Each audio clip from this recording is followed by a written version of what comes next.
Okay, another day, another cooking show with Cooking Ina. At yan, meron siyang gelatin ngayon. Okay, kumuha siya ng salaan at... Ayan, galing. Ayun. Oo, ano yan? Oo. Nagsalaan ka pa. Binubuo mo din naman. Ayun.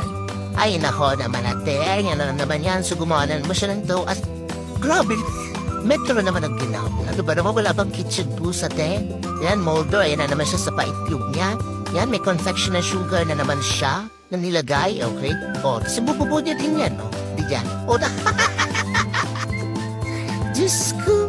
Kasi kinalat niya din. Okay, nirest niya yung dough. O, may na naman siya sa isda niya. Ito si ate, ginagawa komplikado ang mga bagay-bagay. Ayan, so ginawa niya mga laman, nilagay niya sa food processor, nilagay niya ng asin, tsaka ng paminta.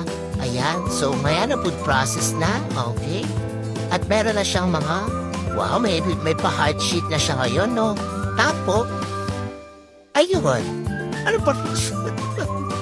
Diyos ko naman natin. Yan, lagyan na naman ng harina, ng mga paminta, mga pampanlasa. Sige, laban mo, te. O, yan na naman siya sa pagbutas niya. O. Pak. O, kinuha niya rin yung itlog na pula. May kinasaw yung itlog na puti. Hinalo sa food processor. Ayan, so. Yan, tinubigan, lagyan ng harina. Bakit ginanon niya pa yung lagay ng harina? Pwede namang ilagay na lang yun dun. Diyos ko naman natin, pinapahirapan mo na naman sarili mo. O yan. O nilagay niya yun, minold niya sa malamig na tubig. Okay, nagdagay ulit siya ng tubig sa kabilang basin. At yan, so medyo namumuo na. Anong gagawin? Ayan, ilalaga niya ngayon. Para siyang fish balls. Ayan, tapos meron na namang petchay. O, dami na naman nangyayari. Ayan, sinala niya uli, okay? Tinagtag. May sticker na siya sa kitchen tools niya, ha? Sumususyal ka na ate, ha? Ayan, inalog, o. Kunwari, ganun yung process. Hindi po ganun yon.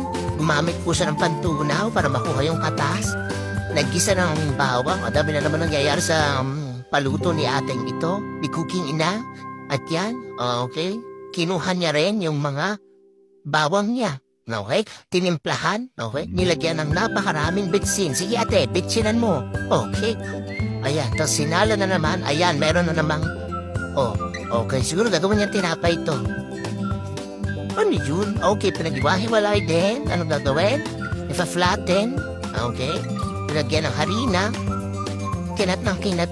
Okay. Siguro gagawa siya ng noodles. Okay. Yan, mukhang nagmumukhang pagkain niya yung mga ginagawa niya. At siya, ano? Kasi yung mga process niya talaga namang babaliw ka. Ayan, inilagay niya sa kumukulong tubig para maluto yung noodles. Ayan.